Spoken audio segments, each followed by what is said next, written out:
handkerchief, and they would take the handkerchief around and touch The people holy with it. handkerchief. Yeah. Holy handkerchief of Antioch. Hi, everyone. Welcome to Friday Questions. My name's Luke. My name's Mark. And, we really struggled with this week's Friday Questions because Sunday's message was so clear and precise and obvious that nobody had any questions whatsoever. It was like... Or we could have gotten... I'm surprised we didn't get the question, where do we begin? We have so many questions, so many issues. Where do we even start? The question this week was, wait, what? Yeah, that's what the question... head scratch? So, I guess we'll start with the one that is most closely related to this week's teaching, which is, why does Paul talk about circumcision so much? What is the significance? Or, as Jerry Seinfeld would say, what's the deal with that? What's the deal with circumcision? Yes, that did come up the last half of chapter 2, as Paul is discussing the issues he sees with this group within the Roman house churches that are really hyper-focused on religious activity. They might even be Jews within the Roman house churches, or people who are wanting everyone to become like Jews in the Roman house churches. And Paul has a conversation about circumcision and uncircumcision. So let's go back to the beginning, a very good place to start. Mm-hmm. Circumcision is first introduced into the scriptures with the life of Abraham. Mm-hmm. Genesis 17, to be specific, God is reinstituting his covenant that he made with Abraham back in Genesis 12. By this point, God promised Abraham to be the father of a great nation. He and Sarah didn't believe they could pull that off, so they used Hagar, Sarah's servant, Mm-hmm. and had Ishmael through him, and yet God's like, that's not what my plan was. But he wants to institute this covenant. This is also the place, Genesis 17 is where Abram's name gets changed to Abraham. Was it with the giving of the covenant as well, I think? There were two things. Correct. God spoke to him. The second time he changes his name. Right. The first time, I think, was before all of that. The first time he right. just tells him The first time it was hey, leave your family. He took some of his family, but leave your home in Ur and travel to the promised land.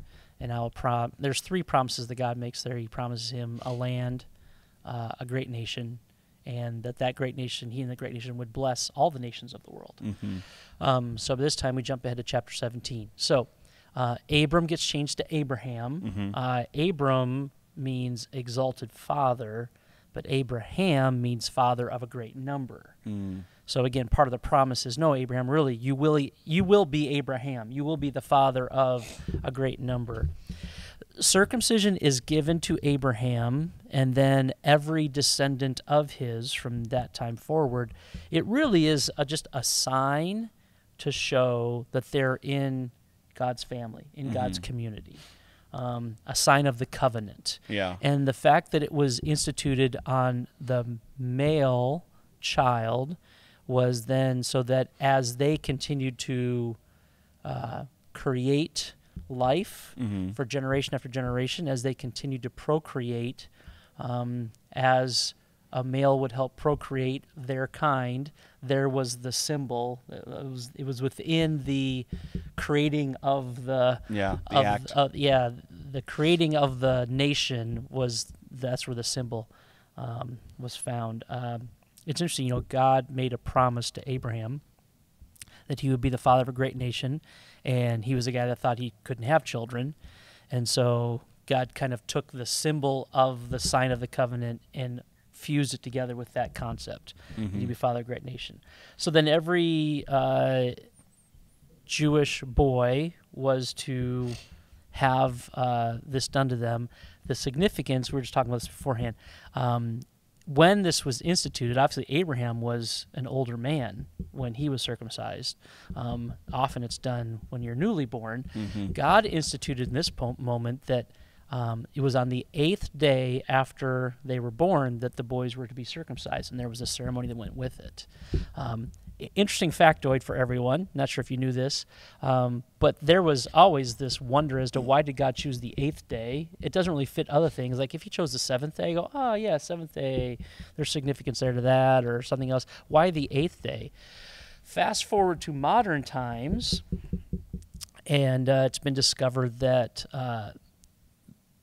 you have the most vitamin K in your body naturally on the 8th day. And guess what vitamin K does, Luke? Among other things. You get it from Kellogg's, I know that. Yes, exactly. That's Special K. Oh, Special K, that's true. Vitamin K helps clot your blood.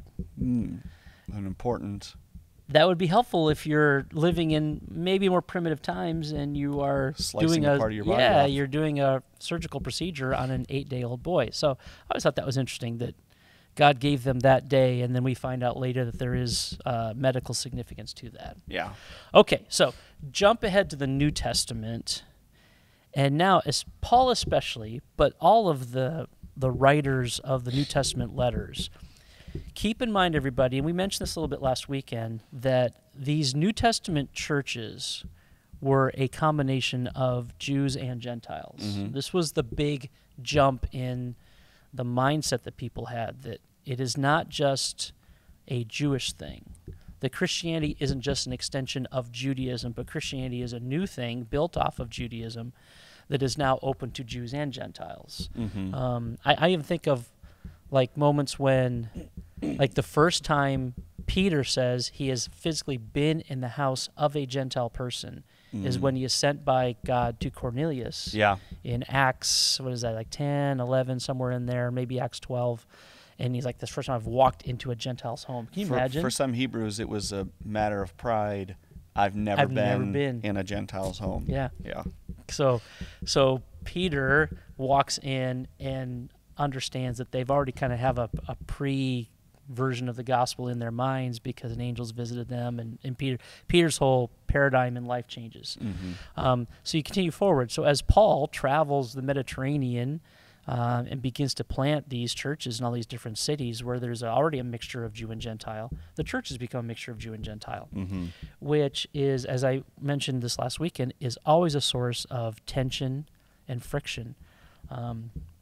There is just the central debate really within the New Testament documents. It's an undercurrent of almost everything that's written in the New Testament is this racial tension between Jew and non-Jew.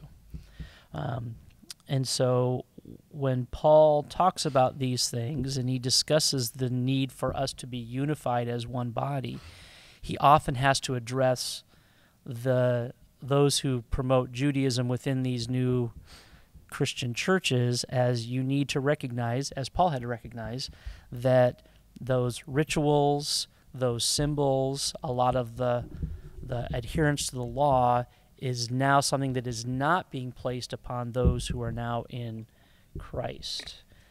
So one way that Paul talks about these things, because circumcision is such a badge of honor for them, that Paul almost uses it like code for circumcision refers to the party of people who are still trying to adhere to Old Testament law. Yeah, trying to bring those rituals, especially bring the system and place it upon the gospel of Jesus in the New Testament.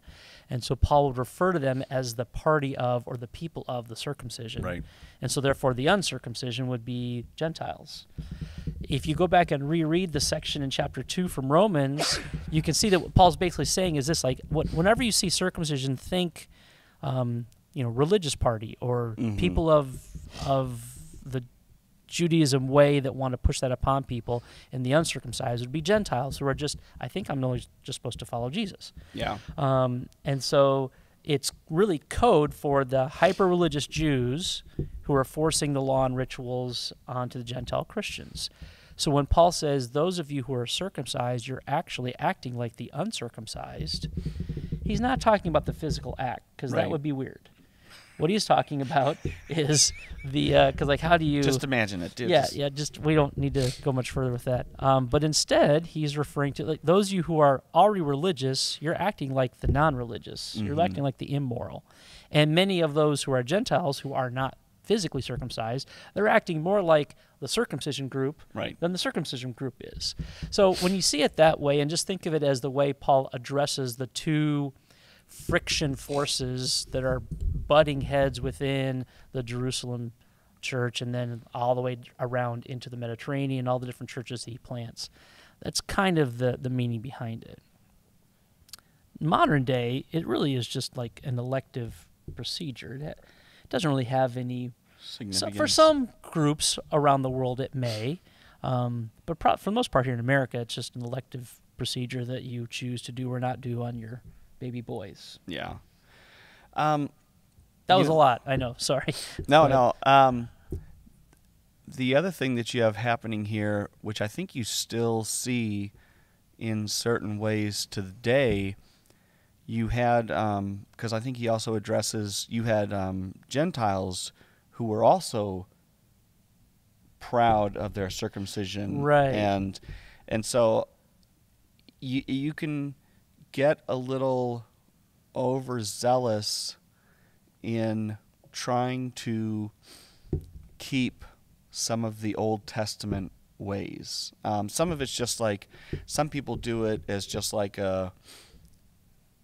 almost a way to remember, not necessarily like they don't place a lot of importance on it, but I know some churches will have Seder dinners before Easter.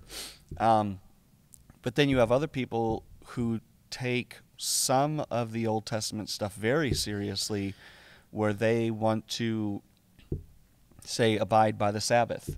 Yeah. And they want to, and there's varying degrees that you see that, but it's, if what Paul's not saying, I think, is, look, if you get circumcised, you're doing a bad thing. It's more like, if you get circumcised as a way to show how much better you are, is where it starts to become bad. I mean, if somebody says, look, I just feel strongly like I want to take the day, I want to take the whole day and just rest. There's, even though it's not a command, there's biblical truth in it, and I just feel strongly like I want to do that. There's nothing wrong with that. There's a lot of benefits to having a Sabbath. It's Many when benefits. that person looks at somebody else and says, oh, you don't take the whole day? Are you even Christian? Right. Are you even saved? Yeah. Again, it's an example of the greater than. So I have a superiority to you because you refuse to do this thing. Yeah.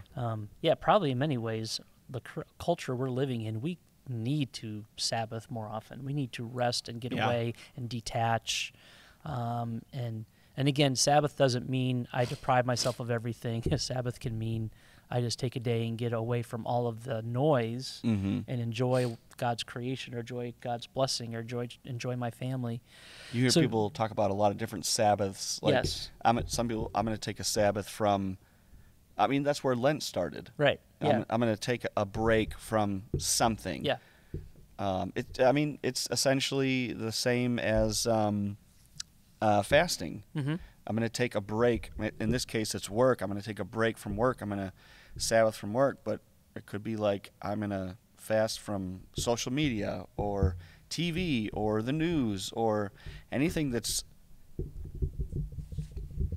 excessive. And then you use that time that you would normally do that thing to focus on your relationship with God. Yeah. See, all those things, all these either rituals or cadences or rhythms to life that come out of the law and come out of the Old Testament era, many of them are wonderful to practice. What Paul is getting at and why circumcision comes up so often is that was one of the key, this is what designates us. Yeah. This is what God first did with Abraham, our father, and it's what makes us Jewish. It's our badge of honor. And Paul's like, you're relying on that for some reason other than recognizing that Jesus is for everyone. And a little bit of spoilers here. I read ahead to pick out the songs to match with the future teachings. See, it's worth the time to watch this. And get a little insight. In in either this week or next week, I can't remember which one, but Paul goes on to point out, he says, well, when was circumcision given? Was it given before the covenant or after the covenant? He said the covenant was made first, then the circumcision was given as a sign of the covenant, not as a, it was a sign of the covenant. It wasn't the covenant itself. So seeing that, or whatever other thing that you're doing, seeing that as the thing that makes you, for us, if I go to church, I'm saved. Whether or not I actually listen or live my life in any way or actually believe anything, I've gone to church. I've done the thing, right? So I'm good. I can go do what I want now. That could be our modern equivalent. It really is. That's good. That's Romans 4. That's a couple chapters away. It says in Genesis 15 that God counted Abraham as righteous. Yeah. Like he believed, like his faith was crystallized in Genesis 15. The circumcision was done in Genesis 17. Yeah. And Paul's like, just go back and read. Yeah. 15 comes before 17. Yeah. The events in 15 happened before that. Yeah, that's good. Did he do something to earn the covenant? No, the covenant was given to him, and then the law came after the covenant. Yeah. So definitely. the covenant, and then he goes on to the covenant is superior, and so, yeah. Good. So that's why it shows up so much in the New Testament. And I know if we're living in our culture, we wonder why something that's fairly common, that I think, no one has to, but a lot of people choose to have that procedure performed on new babies. And nowadays, the medical technology, they can do it the day they're born, and it's not a danger of them bleeding out. But in Scripture, it has a huge significance in the Old Testament, and Paul uses it as a way to kind of distinguish between these two groups in the New Testament. Yeah. That's why it shows up so much. Yeah. All right. Second question. Why did Jesus spit in the man's eyes to heal him? I mean... Is this where the phrase, "here's mud in your eye," came from? I wonder. It just came to me just now, just thinking about I was this. going to make a bad joke about Jesus just wanted to spit in somebody's eyes, but it seems a little inappropriate and obviously not true. But yeah, so this is John chapter 9. The question comes from John chapter 9. Probably a wandering mind. Could be, or just thinking about the miracles that Jesus performed. This one does stand out in case you're trying to still figure out where we're talking about. In John 9 is when the blind man he encounters Jesus, and this is the time when Jesus heals him by spitting into the ground and creating mud, essentially, with his spit in the dirt, placing it on the man's eyes, and then telling him to go to the pool of Siloam and wash. And as he did that, wash the mud off of his face, he was able to see.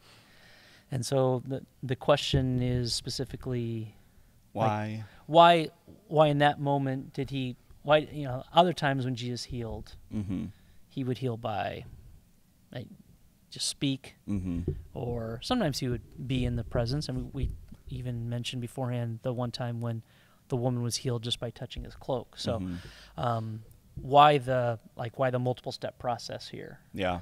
For this specific. I'm going to read a little bit of the section leading up to it in John 9 because in some ways, knowing, again, the context of what's happening in and around this will maybe give us some room to understand this, because there is probably some significance to this. So this is John 9. And as Jesus passed by, he saw a man blind from birth. And his disciples asked him, this is not the disciples being jerks. This is like a common belief of the day. I believe it's been referred to as maybe retribution theology. They asked Jesus, "Rabbi, who sinned, this man or his parents, that he was born blind?" So there's this understanding that somebody disobeyed God, someone broke the law, someone did something opposed to God, and that's why this individual was born blind. Like if you became blind in your life through an accident or something, that's one thing. But to be born blind, their understanding was there's sin somewhere in the generations before, or even himself. I thought it was interesting. You ever stop and consider? He goes, "Who sinned, this man or his parents, that he was born blind?" If it was him, When did he sin? He's sinning in the womb. It's like he just, just a nasty customer there in there, and just you should have seen the stuff that he thought and did when he was still in the womb. I just always thought that's my wandering mind a little bit. All right, verse 3, Jesus answered, this is such a beautiful answer, said, it was not that this man sinned or his parents, but that the works of God might be displayed in him. So, of course, the answer is no. His parents didn't sin. He didn't sin. But this is a great opportunity for God's works to be displayed. Verse 4, we must work the works of him who sent me while it is day. Night is coming when no one can work. And as long as I am in the world, I am the light of the world. Notice that Jesus mentions the idea of working here as he's about to do this. That's some good foreshadowing what's to come. So then, verse 6, having said these things, he spit on the ground and made mud with the saliva. Then he anointed the man's eyes with the mud and said to him, go wash in the pool of Siloam, which means sent. So Jesus sent him to the pool called Sent. So he went and washed and came back seeing.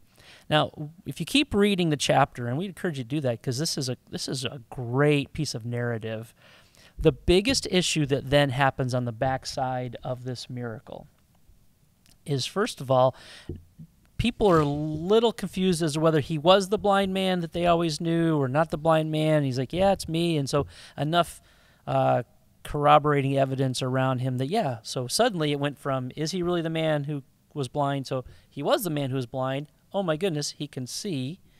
And he's describing the details of what happened. And by this point, Jesus isn't really in the vicinity.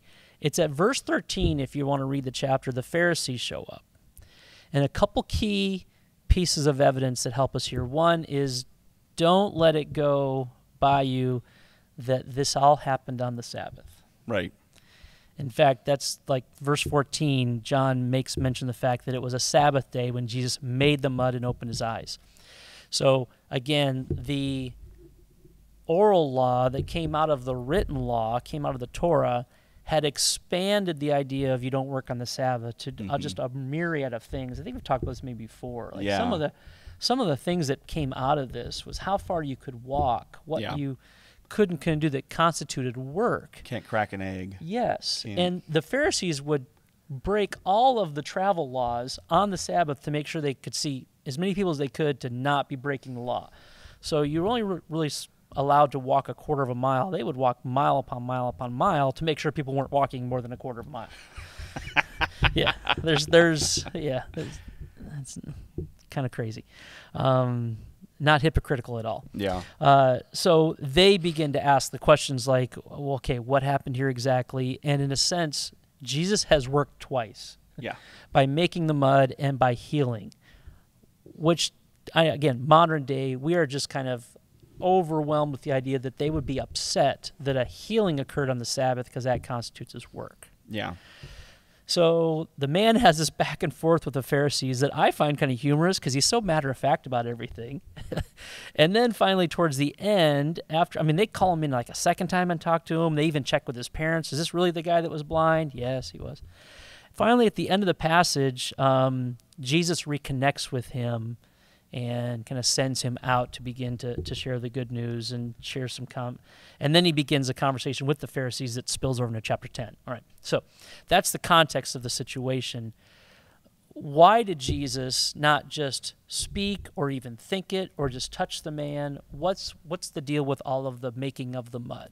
All right, so couple possibilities. One we've already mentioned, right, and that's Jesus maybe purposefully did quote-unquote work to demonstrate, as he says many times, that Sabbath was made for humans. Humans weren't made for the Sabbath.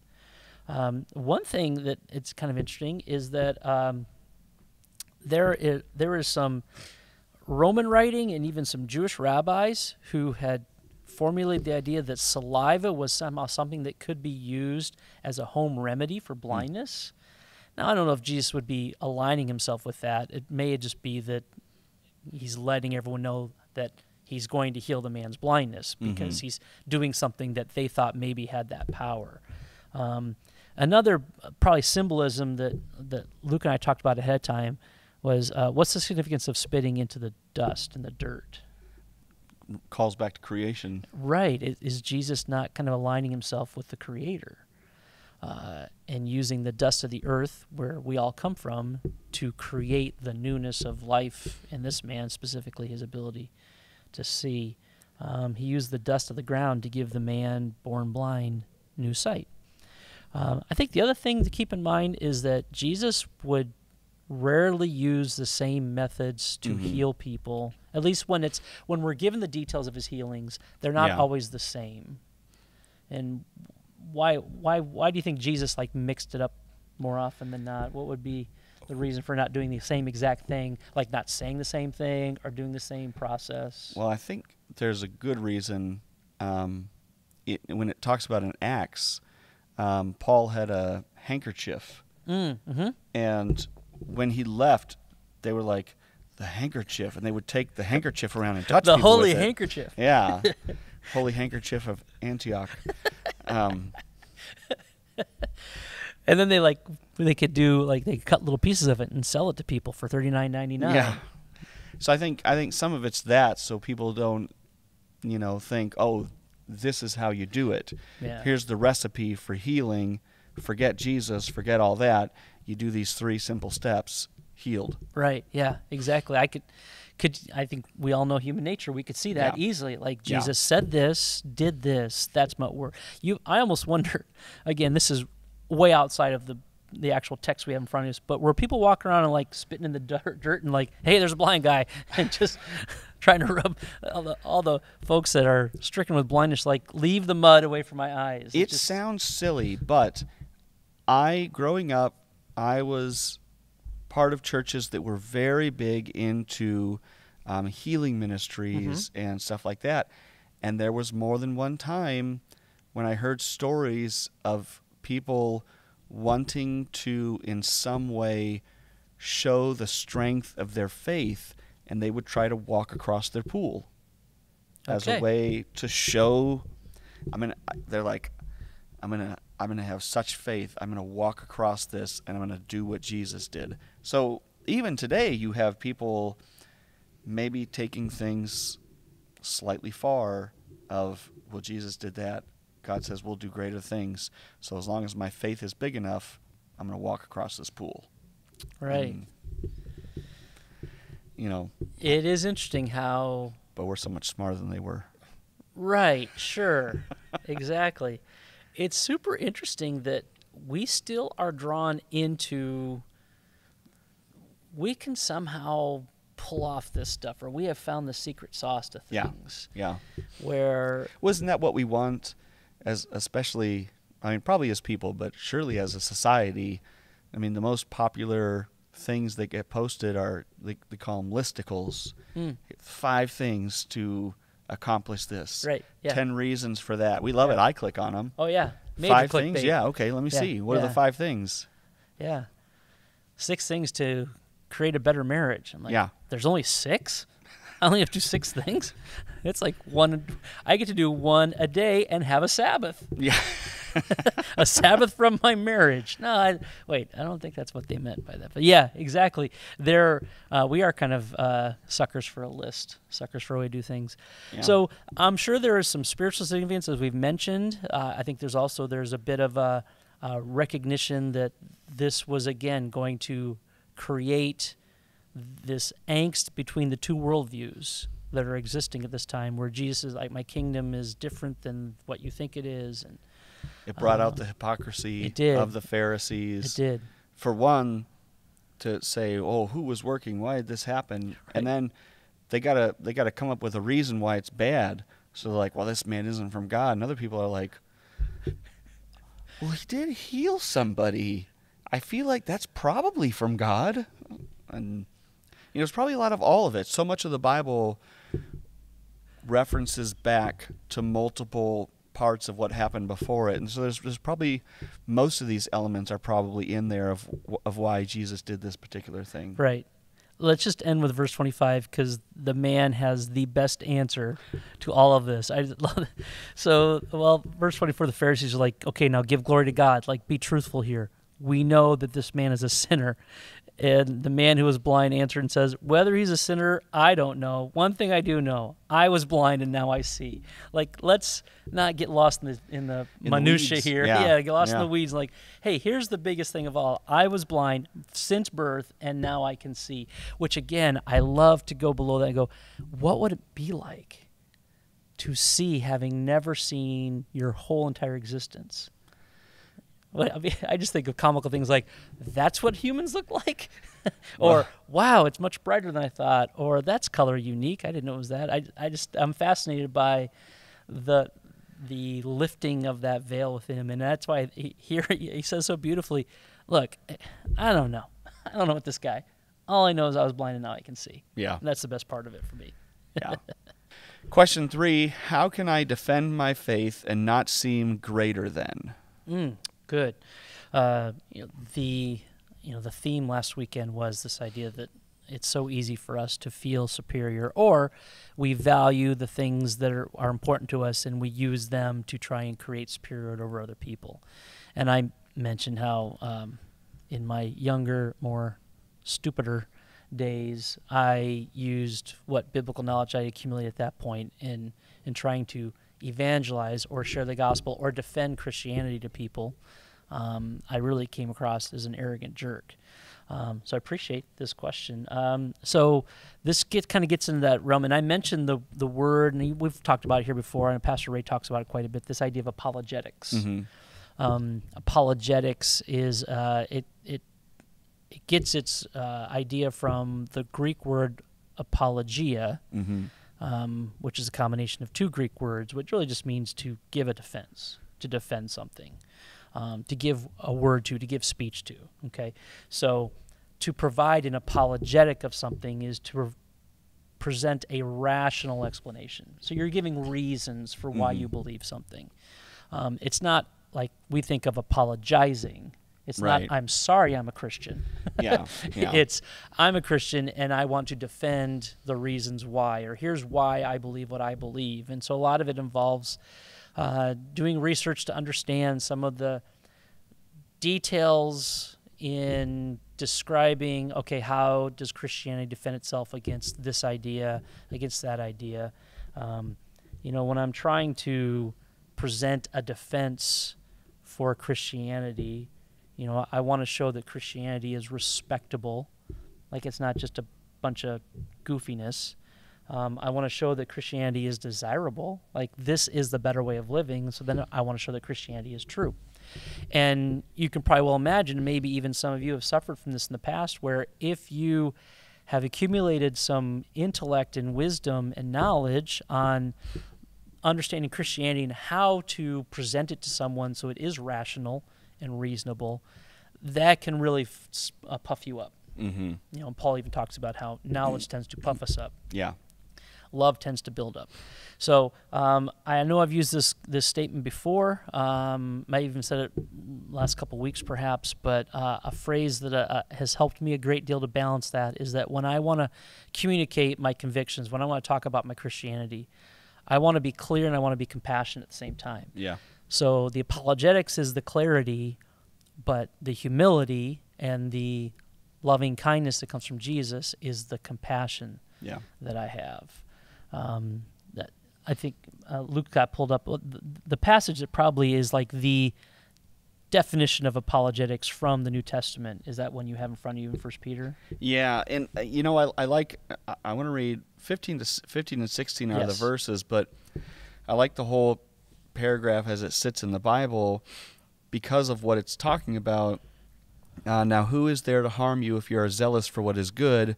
But even if you should suffer for righteousness' sake, you will be blessed. Have no fear of them, nor be troubled. But in your hearts, and here's the apologetics part of it, in your hearts honor Christ as the Lord is holy, always being prepared to make a defense to anyone who asks you for the reason for the hope that is in you, yet do it with gentleness and respect, having a good conscience, so that when you are slandered, those who revile your good behavior in Christ may be put to shame. For it is better to suffer for doing good, if that should be God's will, than for doing evil. That always stuck into my mind, this verse, because if it goes back to something I tell my kids a lot. Other people will tell you what you're good at. If you have to go around telling people what you're good at, you're probably not that good at it in reality. You just wish you were good at it or want to be good at it. But other people will see our character and see what it is. And I just think, I'm being oppressed. No, you're just a jerk. And people don't like you because you're a jerk. There's a difference between, I like that it points out here, always have a defense ready, but you have to do it with gentleness. And respect. And respect. Mark, not you, Mark, but other Mark. Maybe not Mark. But who is the pastor of the Mars Hill Church? That was Mark Driscoll. Mark Driscoll, yeah. He has I like a lot of what he says, but if you listen to him over a long period of time, what you notice, and I actually think this is why he's such a draw, what you notice is there's this defense of the faith, but it always feels like it goes to, of course this is true for these reasons and these reasons, and there's justification for it, but then it always tends to fall to, and aren't these people so stupid for not seeing that? It's like you've now just, but there's a desire for us in this day and age to do that because we feel like, well, we're getting it. And so if it's like, it feels good giving it back to them. I'm going to give you what you got. It's actually you're the one who's so stupid. And, you got to be careful not to fall into that trap of you're actually the stupid one, because that just puts us above them. I'm above you because I actually know the truth and you don't, and you're just really stupid because of that. Yeah. The powerful passage. I also have always been moved by the fact that Peter says, be prepared to make a defense to anyone who asks you for a reason for the hope that is in you. You are living in such a way that people are curious. They want to know. Like, why are you the way you are? And even I may not believe what you believe, but you as a person I'm scratching my head on that, or I can't figure you out, or why did you react that way when no one else reacts that way? So it really is. There is a lifestyle. Yeah. There's a way of living that is an apologetic just as much as the words you can say or the papers you can spew out or the books you can quote from. A light shining on a hill. Exactly. So when we have an answer ready for, I boil it down to this. I want to have an answer ready when people say, why do you have hope? Yeah. Why do you seem to be hopeful when everyone else in the world is filled with lack of hope and it's hopeless? Yeah. And unfortunately, some Christians tend to lean in the direction of hopelessness based upon events happening around us. And I get it. Yeah, the world has a myriad of problems. So I want to communicate the hope I have in Jesus to go through those problems. And if I live in a way that demonstrates hope, that may be the best apologetic of all. Right. Because then people will go, wait, why are you the way you are? And then I'm ready to tell them, here's why. And I will be gentle with you. I'm not going to be soft on the truth, but I will be gentle with you as a person. I'll be respectful of you as a person. Yeah. That was my biggest challenge. I had to learn how to be respectful of the other person and not see them as an opponent. Right. As someone to beat. Yeah. Someone to, as I had a seminary professor that once said, our goal is not to stomp on their face in Christian love.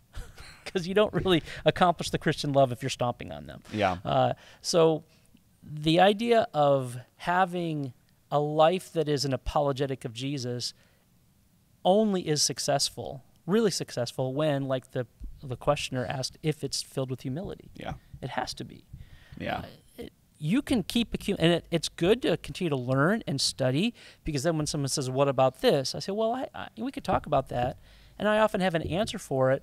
But what I've also learned over the years is I will answer your little question that you've asked over here, but I want to bring you back to Jesus, because Yeah. most of the issues people want to talk about are periphery issues. Yeah. They got their little, what about this? What about the church? Or what about this person? What about all those pastors who have been caught doing immoral things? Or what about, and you're like, okay, I can talk about all those things and help you see maybe some truth in them, but can I bring you back to Jesus and the hope that I have in him? Yeah. That's and Peter's writing to Christians who are being persecuted.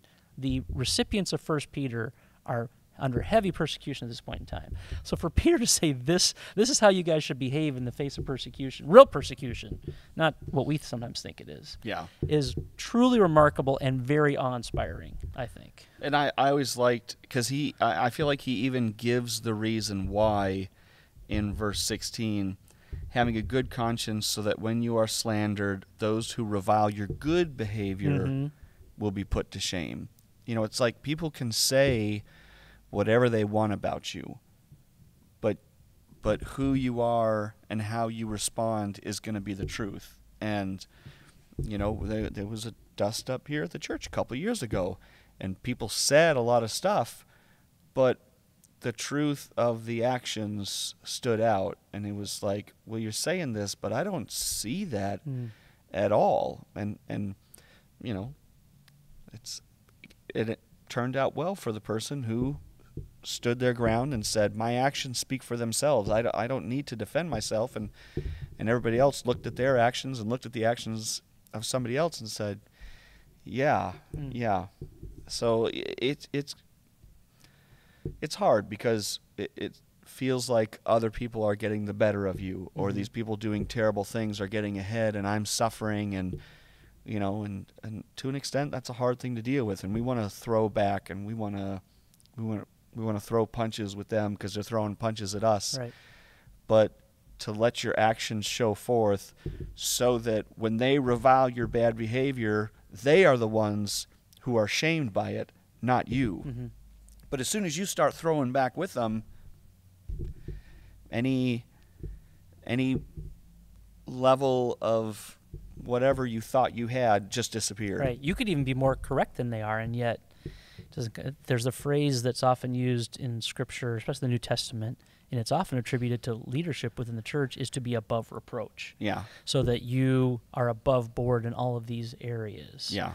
Can I share one more passage that fits with this? That 1 Peter 3:15 and 16, which 3:16 is an easy reference to remember. So 1 Peter 3:15 and then 16. Another one that's really great for this is Colossians 4 verses 5 and 6. And Paul, the church in Colossae had a lot of issues with philosophies coming in and new ways of thinking, and there's some big terms like Gnosticism and asceticism and all the isms that were being flown around. So Paul's closing up his letter to them, and he says this, verses 5 and 6, walk in wisdom toward outsiders, so people outside of the faith, making the best use of the time. In other words, like when you have time with them, make the most out of it. Yeah.